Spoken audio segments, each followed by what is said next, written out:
had maybe a poltergeist or a demon or several of them. I don't know. And they were just going through my closet, looking through my clothes. I was like, who?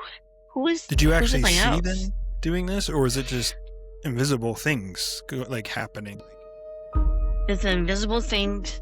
Yeah, just turning on the faucet, opening up the doors. It was opening and closing like a movie, but like poltergeist, right? Everything was going on. The ceiling fan was just like turning on by itself. I had a chime under the ceiling fan, and I heard somebody walking under it. My sister would see things like she would see an Asian guy sitting on the couch, and he looked Korean. He was glowing like blue, but the blackest smoke he could ever see. And yeah, I burnt all her stuff, all like what I found, her address, her picture.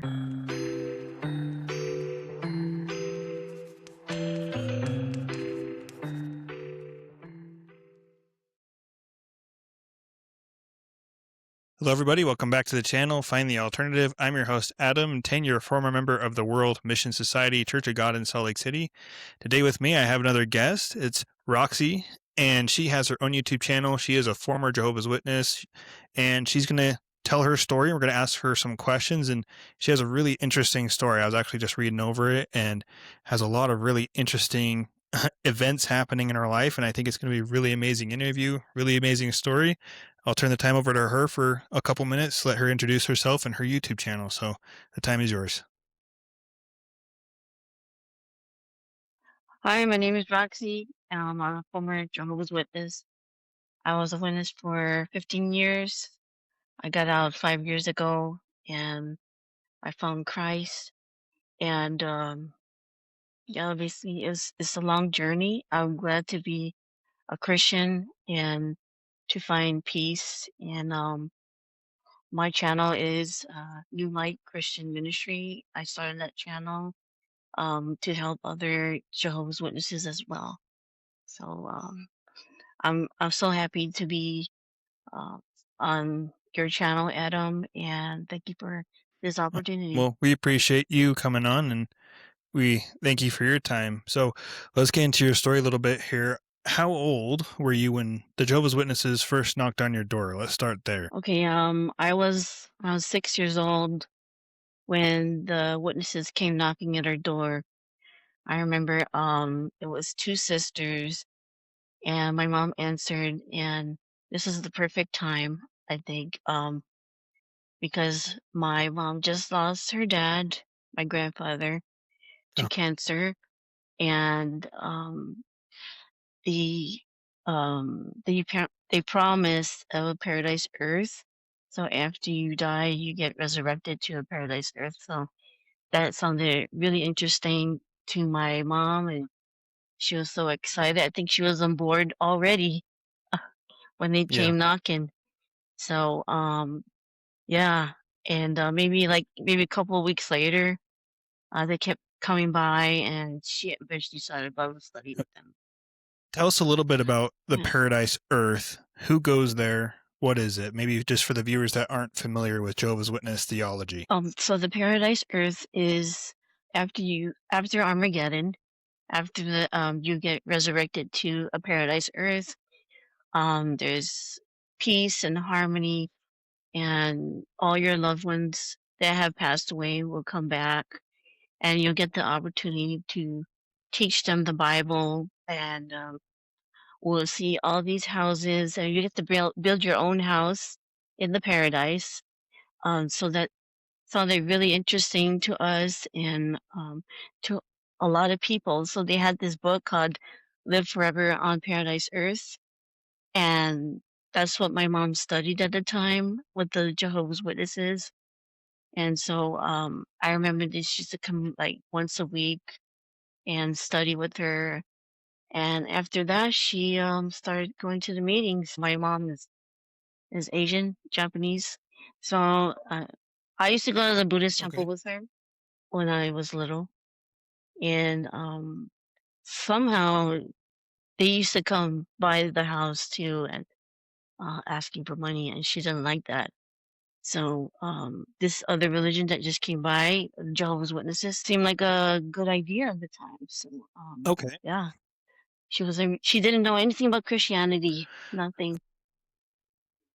When she started studying with the Jehovah's Witnesses, did you notice a change in her? Was the change positive? Was it negative? Or kind of walk us through your family dynamic when she started converting over to the Jehovah's Witnesses? Um, I remember that it was positive because she was looking forward to the paradise earth, but it wasn't. It was a far off, promise. But she liked that. She liked everything about the religion, but we had to give up a lot of things, like not celebrating Christmas, the holidays, the birthdays. So that was really kind of traumatic for us as kids because we're not gonna have presents or a cake and get to celebrate your birthday anymore. So that's kind of a Oh, bummer.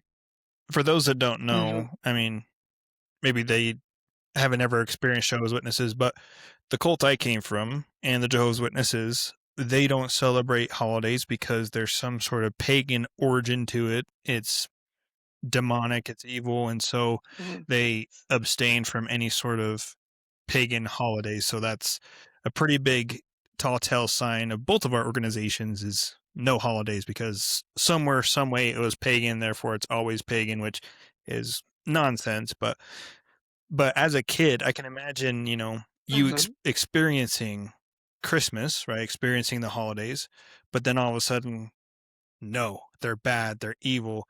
Did that take a toll on your family, Yeah. having that switch? Oh yeah. I think so because then our family would ask, where are we? Why we're not coming to their house? Celebrating Christmas dinner or Thanksgiving or anything like that because we used to Yeah. gather as a family and then we stopped going to other people's houses and our relatives and everyone used to call each other and wish them a Merry Christmas, Happy New Year. And that all just kind of stopped and that was just kind of like a shock to us as Yeah. kids. My Yeah. my kids never Mhm. experienced any holidays until we just left our cult about a year and a half ago, and so my 8-year-old finally celebrated Christmas, and of course we went all out. We got them kittens and stuff. Like we kind of went a little crazy because she had a Wow. they had hard times in our organization, especially around the holidays. I mean, a lot of things like the consciousness of the kid, like having to make a decision, like at school, I would imagine, right? Your friends and your peers are Mhm. celebrating the holidays, but you somehow have to refrain from your friends. You have to be outcast. You have to outcast yourself essentially. And my kids Right. also had to Mhm. experience that as well. And I could definitely tell that it was making a toll on them. So I can kind of relate a little bit to your experience because I'm sure you being a Jehovah's Witness, you probably felt outcasted um, many times. Yeah, many times as a kid, just sitting outside the classroom, not celebrating other people's birthday with them and participating in Christmas, I guess, gift exchanges and parties and stuff. I was kind of lonely as a kid. I wonder Yeah. how your friends felt at the time too, because they may have felt like you didn't like them or you didn't want to be a part of them, or because they don't understand, right? Unless you're in the organization, you Hmm. don't understand why Right. you're abstaining from these things. People think these things are normal, which they are, and so you can imagine from your friend's perspective, Hmm. like it's a birthday, it's Christmas, it's why are you being like this? Because they don't Right. understand. They've never been through that.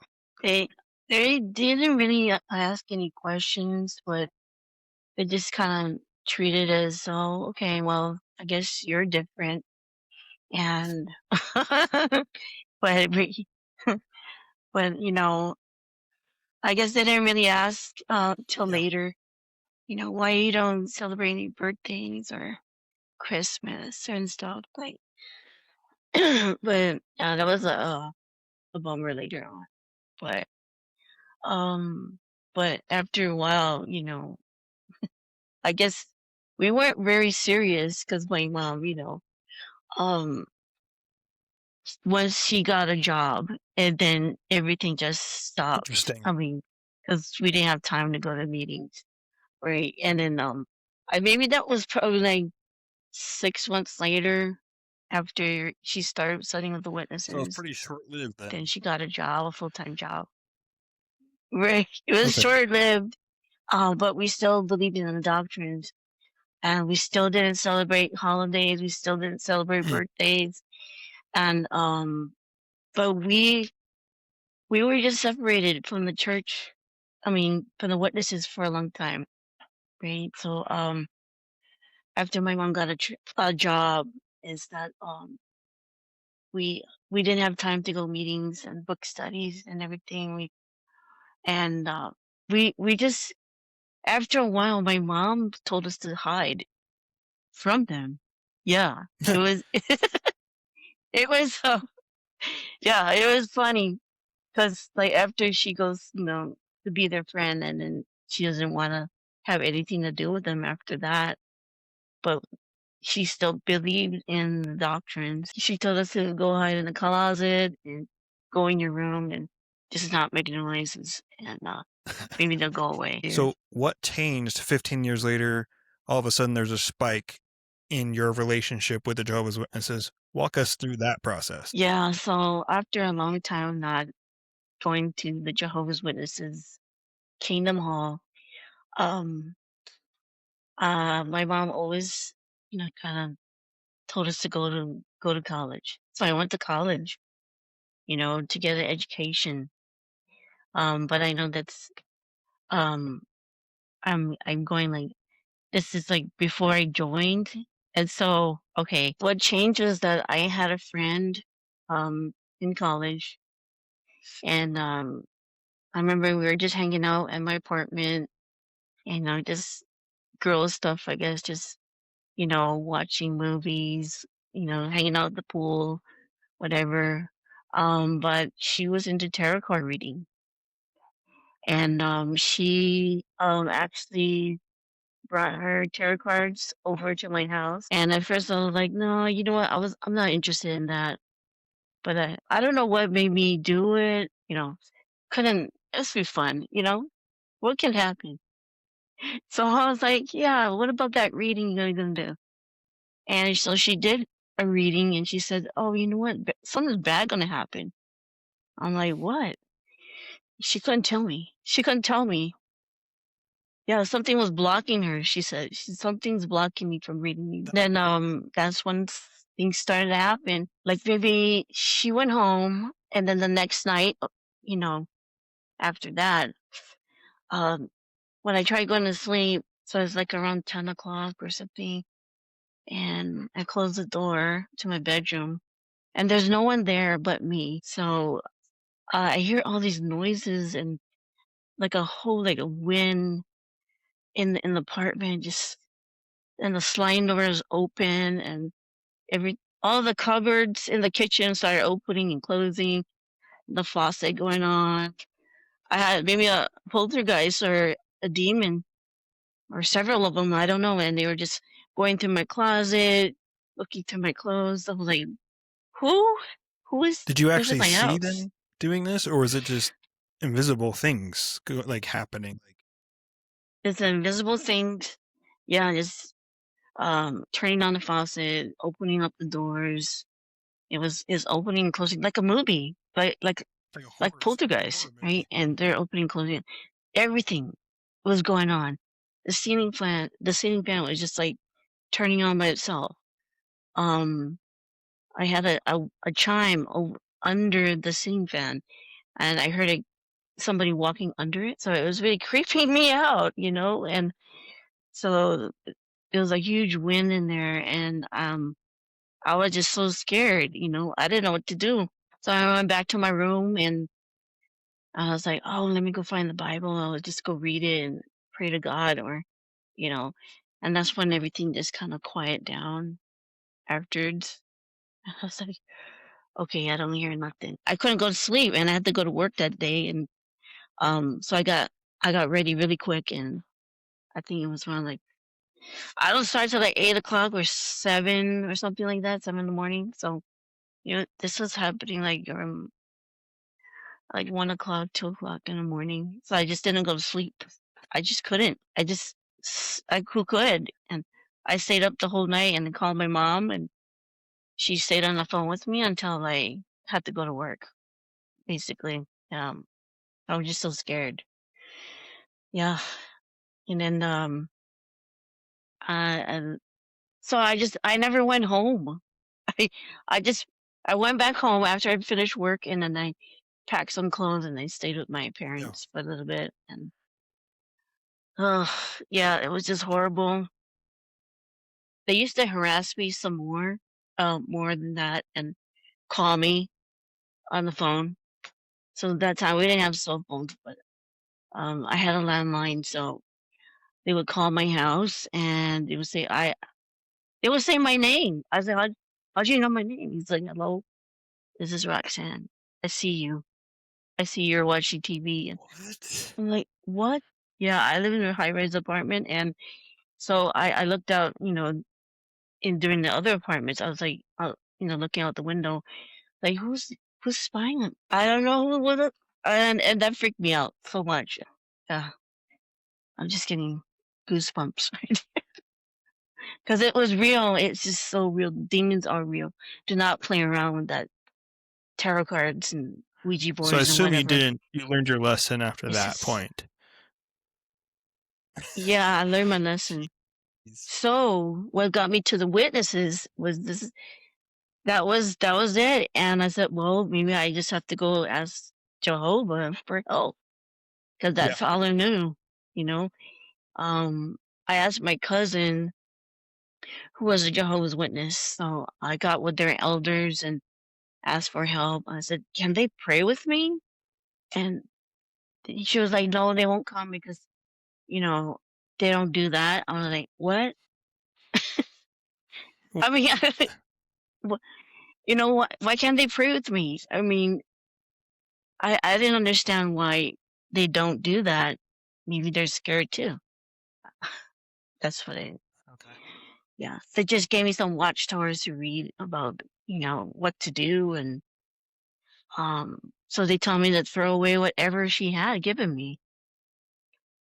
Yeah. So she gave me this like for my wedding gift, she gave me a slow cooker and some other thing. And I used to buy makeup from her, and I threw all of that away. All of that. Every single one. But they still stuck around. The demon still was there. They still harassed me. Manifestations here and there happen. I would see stuff. My sister would see things like she would see an Asian guy sitting on the Right. couch. He was a Korean guy, yeah. And I was like, what? He was um he was glowing like blue, and he had a big hat on. One of those hats that Koreans traditional, yeah, like a mustache. Yeah, like a traditional uh robe or garment or something. And yeah, and I was like, what? He was just there sitting on the couch. And he disappear. She'd come over and stay over, and then she was like, well, I just saw somebody in the house. I was like, who? And she didn't tell me like way later. I was like, you should have told me, because that's that's not cool. What were your manifestations like? Because again, Mm-hmm. for anybody who is watching this, who is like, ah, she's not really seeing this or hearing this, you can't call yourself Christian and not believe that the devil and demons exist too. I mean, you read the New Yeah, Testament, how many times does Jesus cast out demons out of people, places? Like, you can't believe in the exactly. supernatural or claim to believe in the supernatural. I believe in the resurrection. I believe in God the Father, like all these amazing supernatural things, but then demons, she's Mhm. making it up. It happens. I've heard many, many, many stories of this happening as well. Even if I've never experienced it, I still believe 100%. As far as your manifestations or things that happened to you, walk us through that. You said they kept harassing you. What was the manifestations you witnessed? So I moved away. I moved to California, and it seemed like they followed me because I never truly got rid of Yeah. all their stuff, and there was just some things that was hidden, maybe like a phone number in my address book or something that I would just find randomly because I would just pray to God and He would help me to find them and get rid of it. But I tried to sleep and they would just come on top of me. They're just really heavy and I can't move, but they're just really heavy. They would just put their hand over my mouth. I can't talk. So things like that. And yeah, they would just come on top of me. I couldn't move. It covered my mouth. And I thought because I was a Jehovah's Witness, this is like fast forward. I moved to California, right? And so I started going to the meetings, but they would still harass me. They would just they would still harass me because I would think that putting on they call it Kingdom Melodies. So I put that on at night and they would hum the whole song. They would hum it. Like I can't get them away from me. It seems like it's You horrible, you would hum the horrible. whole song and it wouldn't do anything? Yeah, I would have the Kingdom Melodies on, and it would just be an instrumental, and they would be humming Oh, the whole song. They'll be humming, and I can hear them, but my husband can't. He's like right next to me, and he can't hear. wow. Yes. Because you would think they would run away from that Oh yeah. kind of stuff if it's like God's organization, right? Like Jehovah's organization, they wouldn't even mess with that. Right.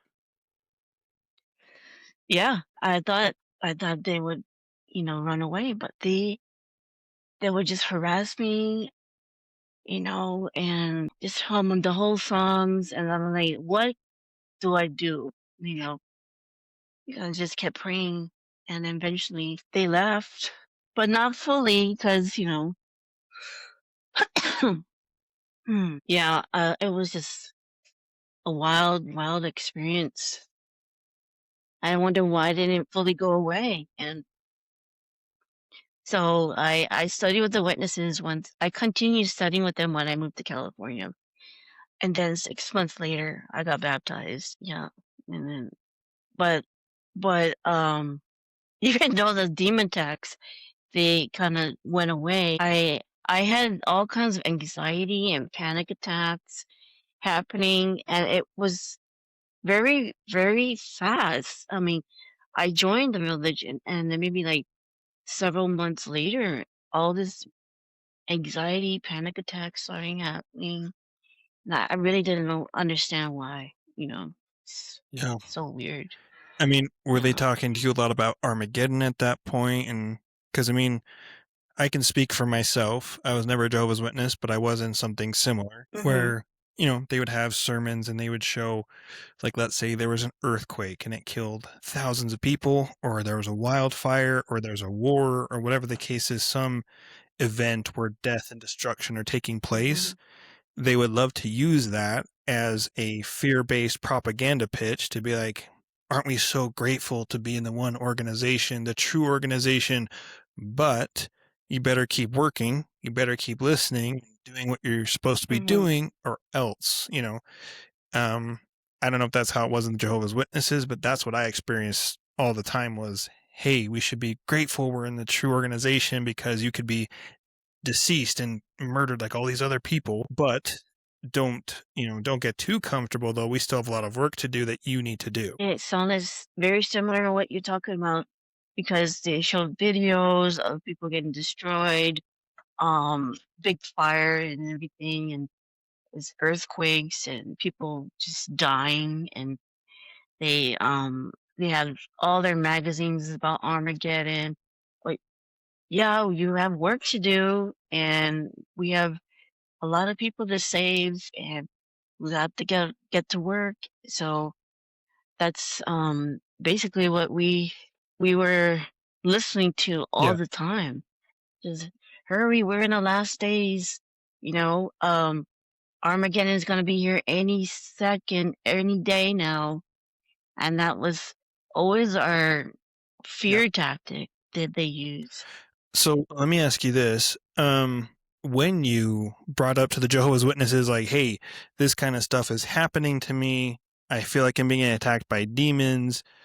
Did they do anything? Did they even try to hmm explain what's happening to you? Did they even believe you at all? Um, well, the sisters did. The sisters believed me what was happening because every time I go to Kingdom Hall, I would get an anxiety attack or Hmm. panic attack.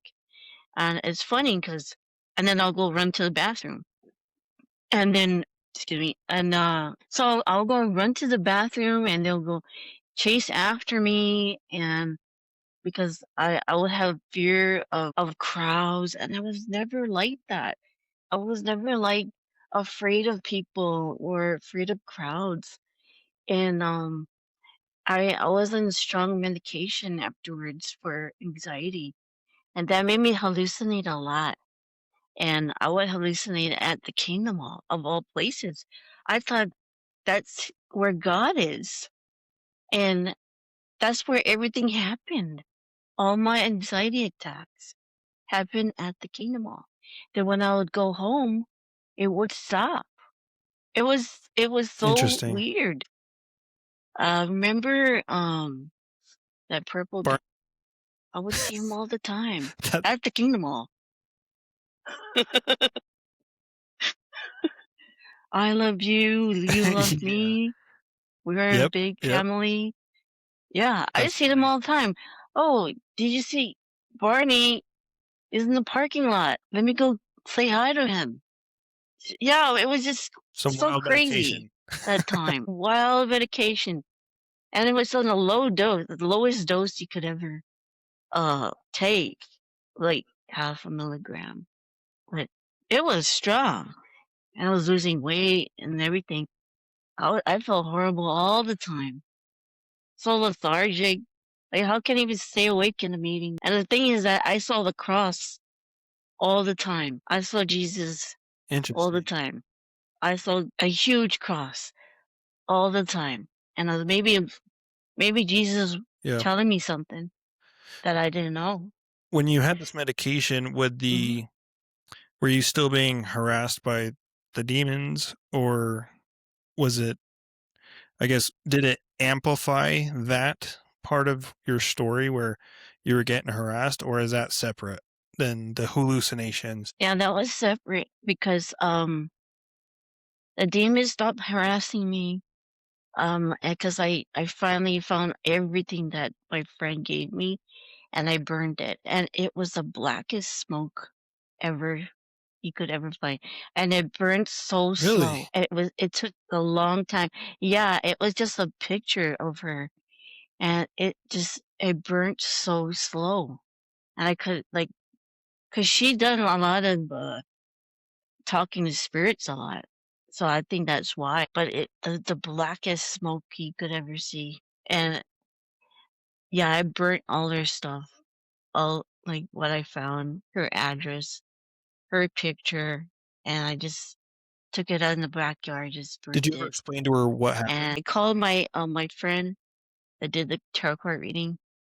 Her name was Cassandra. And then so I called her and I said, "You know what you did?" I blamed her. "You brought your tarot cards to my house and now all the demons are attacking me. You opened a door to the demons. Did you know that?"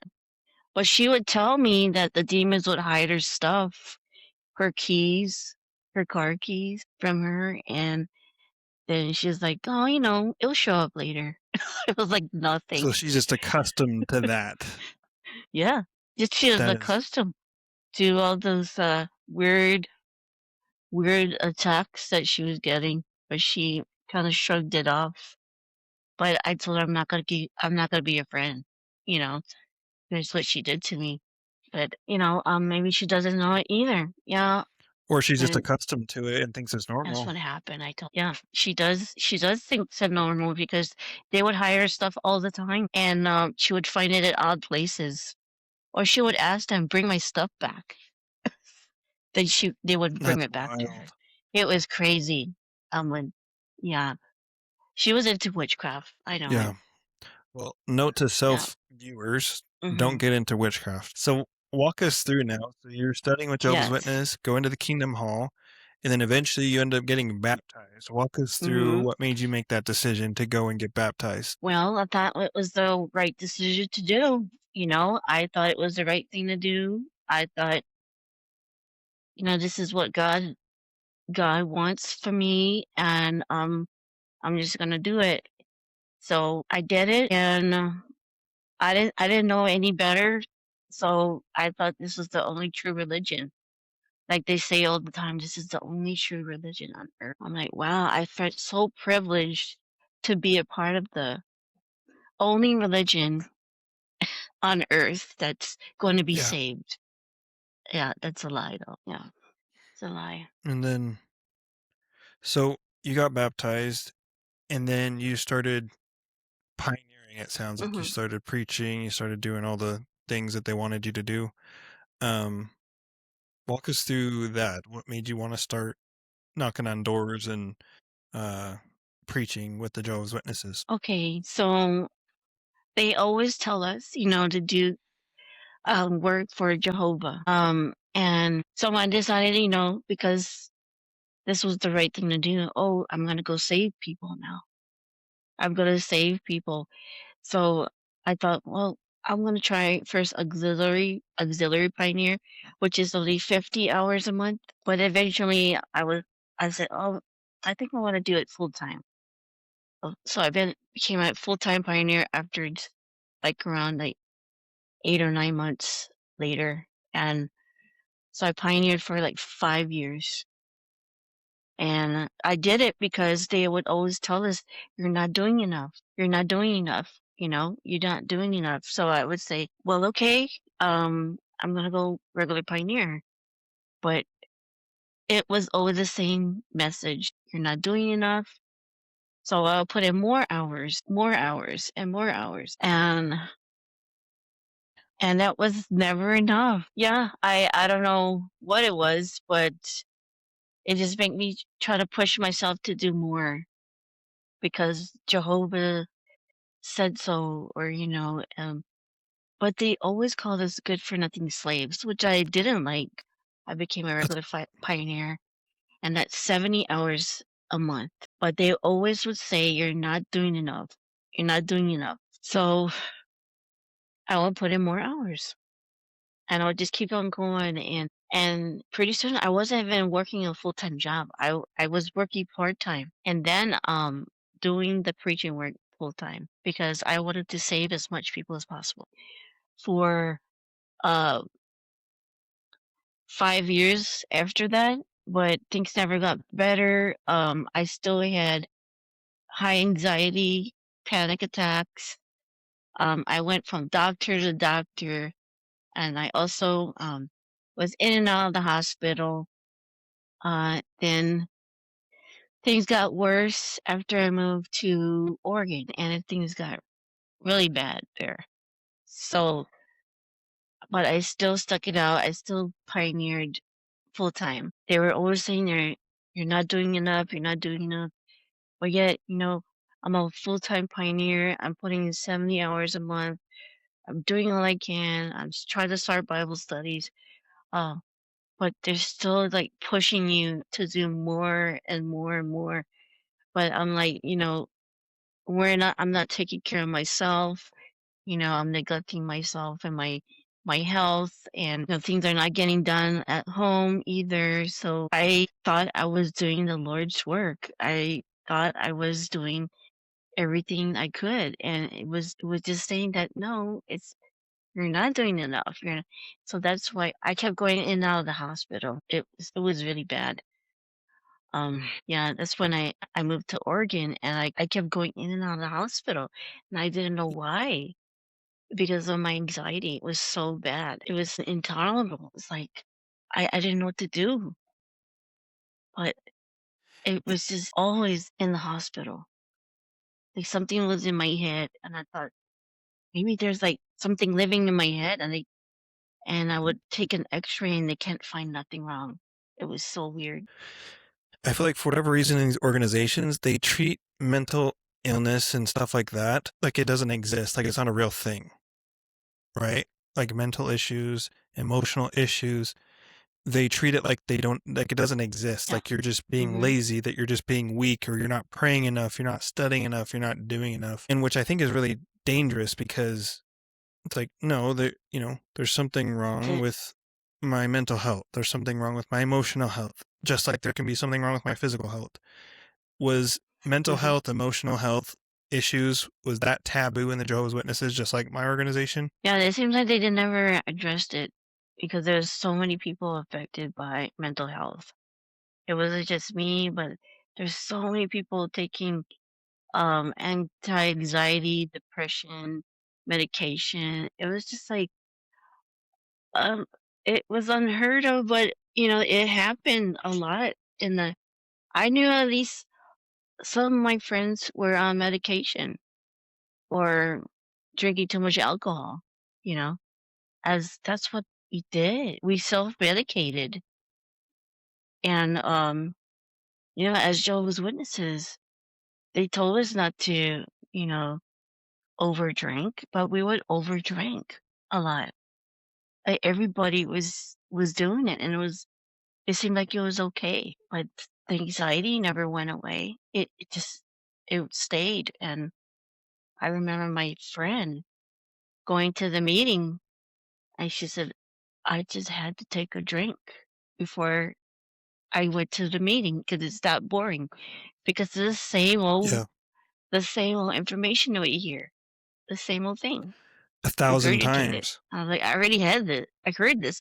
Which is interesting because they just showed up at my door the other day. It Mm-mm. says, awake, find relief from stress. And then, of course, it's from our good friends over at the Watchtower Bible and Tract Society. So I'm sure there's a bunch of good nuggets of wisdom in here that probably they pulled off the internet, but probably don't actually apply or believe in. It was so funny though. That I would see quotes from the United Nations, and they hate the United Nations. They tell us all the time, but they are they, they are joined at the hip with them, and they quote all the data. And I was telling my friend, if they're against the United Nations, why are we Yeah. quoting their data in their magazines? Yeah. It The doesn't United make Nations is the sense. evil organization. And why are they're Yeah. they're evil? They're they're the evil guy. Are we their friend or something? And yeah, we are. Yeah. So there's so much when I went to do research afterwards. I just Yeah. found so much things that made me so upset, and I was like, wow, unbelievable. But yeah, the anxiety never stopped, and wherever I moved to, it just would follow me. I'm Yeah. like, oh gosh, nothing went away. Yeah. So, what made you decide to start researching, and what did you research? What did you find? Okay, so when the pandemic hit around 2019, I decided to do research. I thought, hey, why not? We're all at home. They're always telling us to do research, and so I was like, okay, I want to research this 1914 doctrine to see if it's true. And and all I did is look at the encyclopedia. It's normal. It's innocent. And I know that we're not supposed to tell us. They tell us all the time not to look at the internet or Hmm. not to read anything else but their literature. But when I decided to research that doctrine and look in the encyclopedia, I thought, hmm, Yeah. what harm? There's no harm can do to me. And I thought it was perfectly innocent. I've used it since I was elementary school, so it was a regular. I thought it was okay. And then when I told the elder Hey, I called him up one day and I said, I think they got the dates wrong. Those of them didn't fall in 607. And he's like, you don't want to be a witness anymore? I was like, Wow. no, I didn't say that. I said, How dare you question the I elder? said the dates are wrong. The dates. I think they have to go How and dare you change it. question them? Yeah. I thought, well, they're always telling us to go to the elders if we have questions. No, you can't. You can't ask them nothing. You can't really. No. Yeah, if you dare ask them, and then that's it. They don't like you anymore. It's like, how dare you ask questions?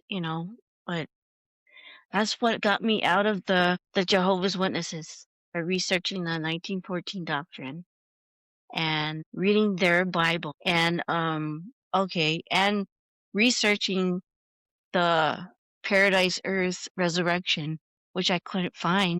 I couldn't find it in the Bible. So once I didn't find the truths about 1914, that was it. I think those two doctrines that made me leave the Jehovah's Witnesses. So the paradise resurrection, which was not in there at all. All they talk about is the resurrection, not the paradise. There's no paradise. So that got me so upset. And that's what I did. And I didn't really quit.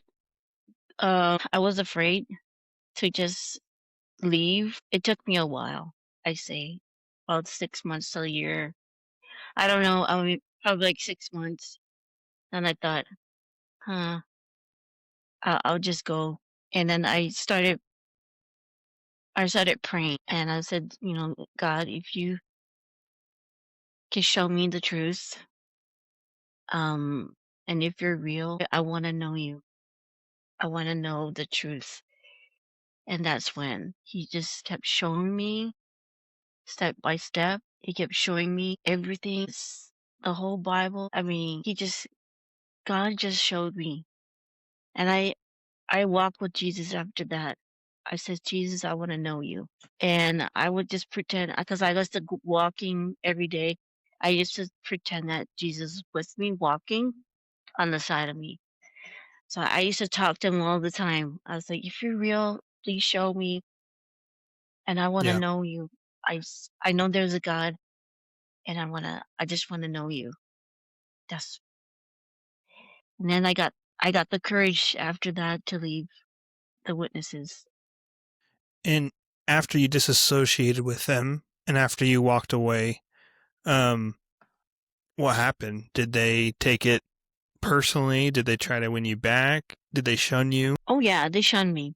Oh yeah, because when I used to go to the meetings in, I think I mentioned about 1914, and oh, they banned me. Like they kicked me out of the Oh, Zoom meeting right away.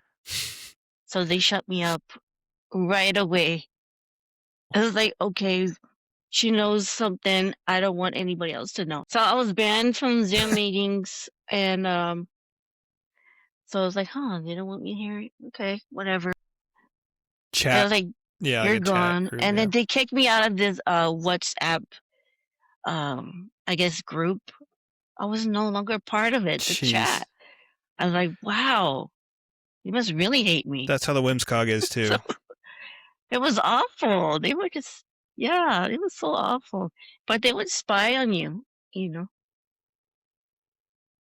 Yeah, they were awful. I mean, after discovering what you know. But I told the elder, I was like, so you know this is not true, and yet you're Yeah. staying? He didn't answer me after that. He didn't answer me because he knows it's not true. He knows it, and that's what it's. Yeah. I don't get it. I don't get it. Why would you believe a lie?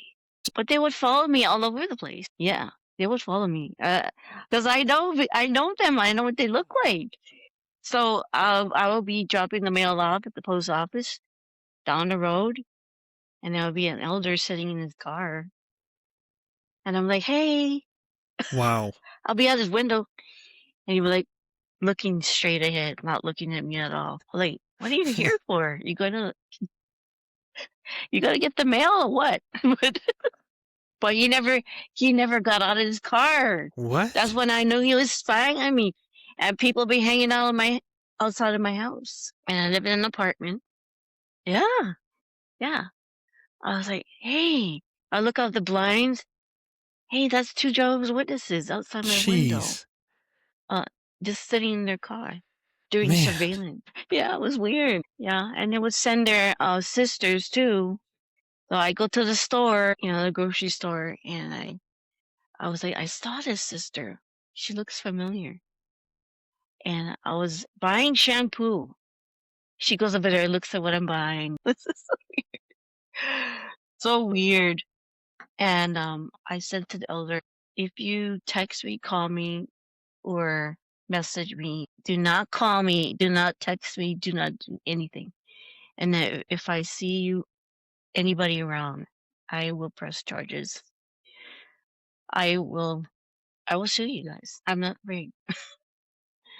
Yeah, because I feel threatened. I don't know why they're doing that. I left the religion. Why you have to spy on me? Yeah, it's weird. So I don't know if the Korean cult does that, but the Jehovah's Witnesses think they're above the law. Yeah, they do. They think they're above the law. I don't need to listen to you or the authorities. And that is just wrong, so wrong. And I'm so glad I left because they are a crazy cult. They are. And I will say that they are a cult. I know I'm going to get a lot of backlash for this, but I know that standing up for what is right is what I believe in, and standing up for God, especially Absolutely. standing up for Jesus, is Absolutely. what matters now. They don't matter.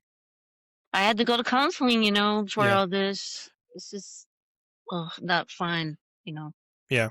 Makes you paranoid leaving cults. Makes you super Yeah. paranoid. And rightfully so. You don't know how deep it runs. You don't know what they're really capable of, because once the mask falls, you don't really know who's behind the mask. So naturally, you kind of get a little worried about that. Yeah. I was like, why are you following me around? They would go to Yeah. the park. Where I go to the park, I'm like, oh, this is creepy. Like, why are you here? But I'm not afraid of them Yeah. anymore. I'm not. They don't. They can't hurt me. You know. And that's what I learned. And going to therapy, it really helped.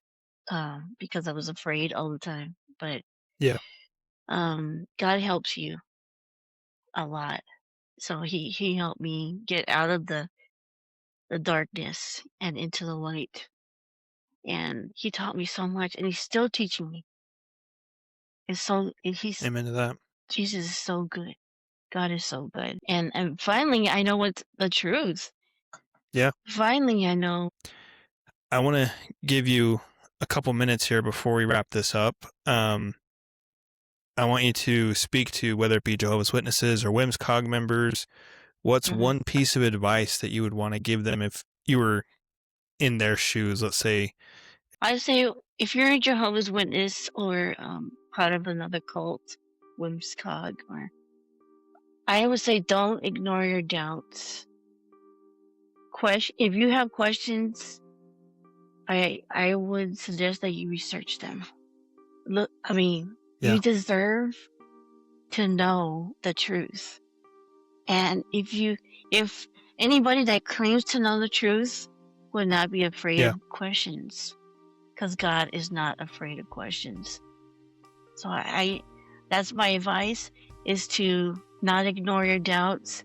If you have questions, I say go ahead and look them up and go to another source other than jw.org, because and read your Bible by itself. And if you can get another Bible away from, not the newer translation, but maybe the KJV, and compare them side by side, and look at them and say, well, why does the New World Translation have Yeah. all these deleted scriptures and the King James doesn't? Ask yourself ask yourself these questions and really search the Bible, and keep praying for the truth. I cannot stop stressing that enough, because that's what God is gonna reveal the truth to. So everyone, thank you so much for watching. Thank you for those who've remained to the end. We appreciate you. Obviously, check out Roxy's channel. She's got a lot of really good stuff, and I'm sure she's going to produce even more great stuff as her journey unfolds and as she makes more videos. And please be sure to like, share, and subscribe, and check out the playlist on the screen and the video on the screen. And we'll see you guys on the next one. God bless.